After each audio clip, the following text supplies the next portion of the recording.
আমার দ্বারা অনেক কিছুই হয় না। তো যাই হোক, এখানে মানে কি বলে, আজকে করেছি উপোস করে কিন্তু কোনো কাজই করতে পারছি না, ভালো লাগছে না। এই যে বর্মশাই আমার সব কিছু করে দিচ্ছে। একটু হাই করো না গো সবাই, একটু হ্যালো করো। ওই যে এসে আমার সব করে দেয়, আর আমি শুধু নারকেল কুড়িয়েছি আর তো বসে আছি। ভালো লাগছে না, কেমন জানি না। আসলে কি হয় বলুন তো, ডায়েট করলে মানে কি বলে, তাদের উপোস মানে করতে খুব কষ্ট হয়। কারণ সামান্য খাবারে ডায়েট করে মানে থাকতে হয়, এবং সেটা তারপরে যদি একদিন নিরামিষ খেয়ে একদিন উপোস, তো সত্যি কষ্ট হয়। তার উপরে আমার হাই সুগার যদি না থাকতো আরও সমস্যা।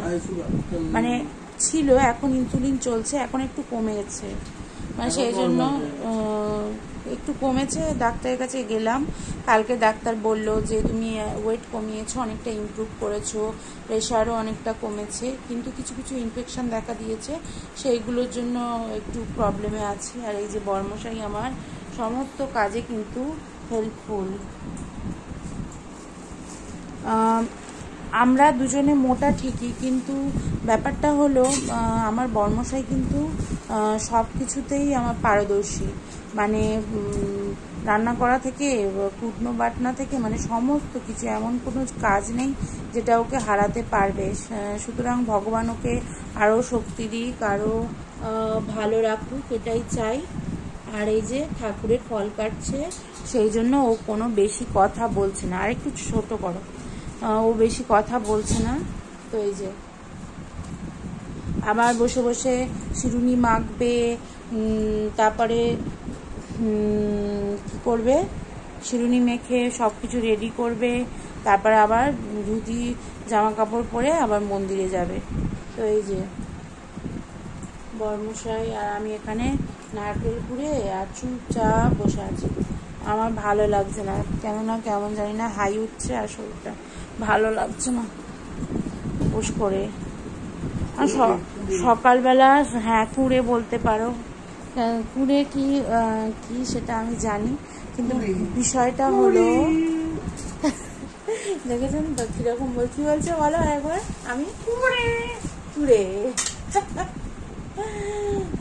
ঠিক আছে, তাই তো, তাই যেটা যে সেটা বলে ঠিক আছে। আমি উপোস করে আমি কিছু করতে পারছি না, আমার খুব কষ্ট হচ্ছে, আমার ভালো লাগছে না। তার জন্য যদি কুড়ে হইতো, আমি অ্যাকসেপ্ট করছি আমি কুড়ে, হ্যাঁ ঠিক আছে। দেখছেন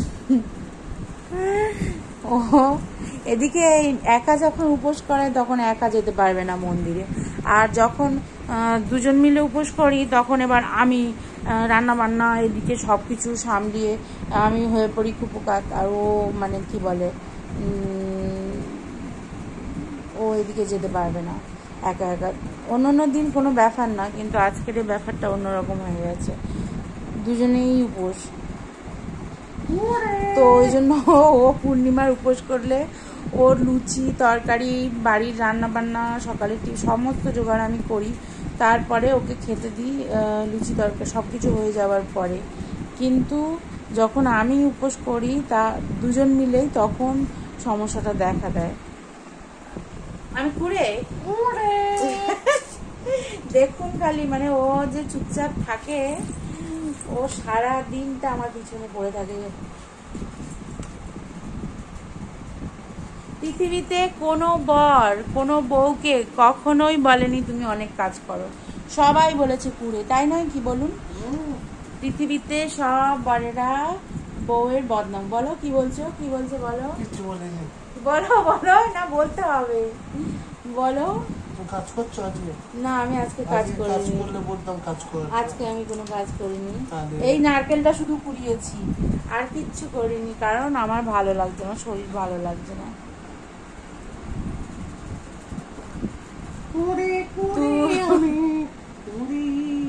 দেখছেন তো পৃথিবীতে কোনো বরই কোনো বউকে কিন্তু বলে না যে তুমি কাজ করো, মানে সবাই বলে কুড়ে। কটা বাজে কটা বাজে মানে 2টো বাজতে যায়। কমিট বাকি একটু বাকি আছে, 1:37। যাচ্ছি যাচ্ছি, এই তো এই যে এই ব্লগটা শেষ করেই যাব। এইটা তুমি একটু সবাইকে বলো কেমন আছো। আর তুমি জিজ্ঞেস করো তো তারা কেমন আছে। তোমরা কেমন আছো? আমাদের বাড়ি এসো, আমাদের বাড়ি এসো বলেছে, আমাদের বাড়ি সবাই এসো, তোমরা কেমন আছো। তো টাটা সবাইকে, আজকের এই মিনি ব্লগটা আমার এইটুকুনি। আর এর মানে এই নয় আমরা দুজন ঝগড়াঝাটি করছি, হাসতে হাসতেই জাস্ট কথা বলছি। দেখুন, বড়েরা যদি বউকে খুঁড়ে বলে তাহলে কিন্তু বড়দের একদম মানে কি বলে ভাবা উচিত যে মিথ্যা কথা বলছে, কারণ আমি তো খুঁড়ে নই, আমি জানি। টাটা।